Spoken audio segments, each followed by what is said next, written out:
आदरणीय मेरे प्रिय दोस्तों, गुरु प्रेमियों और भक्तों, आपको मालूम है कि भक्त जयदेव जी की पद्मावती से शादी किस प्रकार हुई।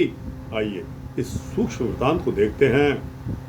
दोस्तों, भक्त जयदेव जी चोटी के भक्त थे। इनका वृत्तांत जगह जगह ग्रंथों में मौजूद है। आप भी यह वृत्तांत सुनकर गदगद हो जाएंगे। तो आइए बिना समय गवाए इस वृत्तांत को शुरू करते हैं। दोस्तों, भक्त जयदेव जी जब पुरी पहुंच गए, उन्होंने किसी मंदिर में डेरा नहीं लगाया, बल्कि बाहर मार्ग पर बैठकर प्रभु के गीत और भजन गाने लगे। क्योंकि जयदेव जी का कंठ बहुत सुरीला था, हृदय से प्यार तथा आंखों के आगे भगवान की तस्वीर थी।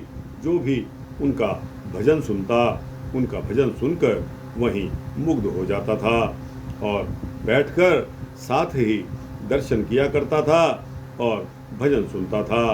जयदेव जी एक सुंदर नवयुवक थे। चेहरे पर भक्ति की रंगत थी। भगवान की कुछ ऐसी कृपा हुई कि उनको हर रोज दोनों समय कोई न कोई भोजन खिलाने वाला मिल जाता था। माताएं दूध और फल देकर जाती थी तथा उनकी श्रद्धा इस प्रकार बढ़ती चली गई और लोगों में उनका आदर भी बढ़ता चला गया। दोस्तों, एक दिन की बात है कि परमपिता परमात्मा ने एक खेल रच दिया। पुरी के रहने वाले सुदेव ब्राह्मण को जयदेव की दर्शनों के लिए भेजा। वह एक माह बाद पुरी में आया था तथा उसने जब सुना कि एक ब्राह्मण पुत्र अति सुंदर बंगाल से आया है तथा बहुत अच्छे भजन गाता है, वह भी सुनने लग पड़ा। ऐसा आनंद आया तो वह वहीं बैठा रहा और जब उठा तो घर आया। घर से भोजन तैयार करवाकर ले आया और भक्त जयदेव जी को उसने बड़े ही चाव के साथ भोजन खिलाया। वचन विलास करके कहा कि आप तो उच्च कुल के रत्न हो, परमात्मा ने कृपा करके अपनी भक्ति की ओर लगाया है। ऐसा क्या है? जयदेव जी ने उत्तर दिया। वह बहुत कम बोलते थे, मतलब का वचन किया करते थे। भगवान का नाम उनके तन मन में एक सार हो गया था। सुदेव 2-3 दिन दोनों समय जयदेव जी को भोजन खिलाता रहा तथा दर्शन करके चला जाता था। वह घर पहुंचा, उसने नवयौवन कन्या पद्मावती उसे दिखाई दी, जो विवाह के योग्य थी। उस रात वह सोचता रहा कि कन्या के हाथ किस तरह पीले होंगे, विवाह के योग्य है, क्यों ना ऐसे भक्त से विवाह इसका रचा दूं। सुंदर युवा प्रभु भक्त, और क्या चाहिए। इस विचार से रात भर उसे नींद नहीं आई और वह इसी उधेड़ बुन में सोचता रह गया। मन में यही विचार आता रहा कि विवाह कर दे जयदेव जी के साथ। सुंदर नवयुवक है, भक्त भी है, इससे अच्छा वर और कौन सा हो सकता है। सुदेव, वक्त मत गवाओ। उसका मन जयदेव जी के साथ जुड़ गया। वह सुबह उठकर गया। जयदेव जी अपने आसन पर बैठे हुए भजन गा रहे थे। उनको जाकर कहने लगा कि भगत जी, मेरी एक विनती है, उसको ध्यानपूर्वक सुनो।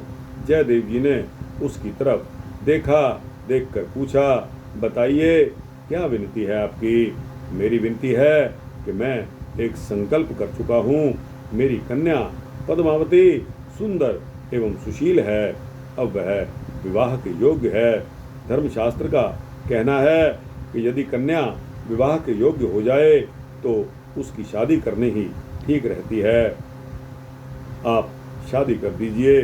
बहुत तो आप तो समझदार हैं, ऐसी बातों का तो हमें ज्ञान नहीं, आप लोग अच्छी तरह जानते हो। यह भक्त जयदेव जी का उत्तर था।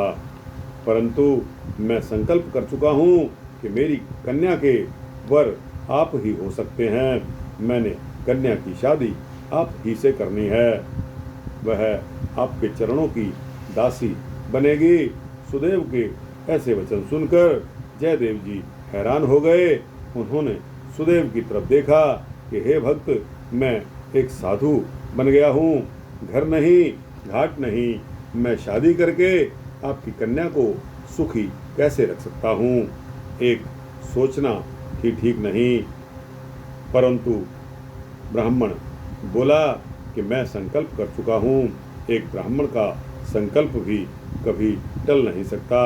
आपको मेरी विनती स्वीकार करनी पड़ेगी। ऐसा कहकर सुदेव घर चला गया। अगले दिन सुदेव जब वापस आया, उसके साथ उसकी कन्या पद्मावती भी थी। उस जैसी सुंदर कन्या सारी पूरी नगरी में नहीं थी। भोजन खिलाकर सुदेव ने फिर बात छेड़ दी तथा कन्या को कहा कि पुत्री, इनके चरणों पर प्रणाम करो। कन्या ने ऐसा ही किया। सुदेव ने जबरदस्ती पद्मावती की शादी जयदेव के साथ कर दी। प्रभु की इस इच्छा पर जयदेव जी स्वयं हैरान थे कि यह प्रभु की कैसी लीला है। ऐसा कहकर जयदेव जी भजन गाने लगे। दोस्तों, यह जयदेव जी की पद्मावती के साथ शादी का वृत्तांत यहाँ समाप्त होता है। आपको कैसा लगा? अच्छा लगा हो तो इसको लाइक और शेयर करते हुए अपने दोस्तों, भक्तों, मित्रों, जिज्ञासु तक पहुँचाना। कमेंट सेक्शन में जाकर अपने कमेंट्स भी अवश्य देना। और दोस्तों, इस चैनल को सब्सक्राइब कर देंगे तो आपको इसी तरह के भक्ति वृत्तांत मिलते ही रहेंगे। जय श्री जयदेव जी की जय। परमपिता परमात्मा अकाल पुरुष वाहिगुरु की।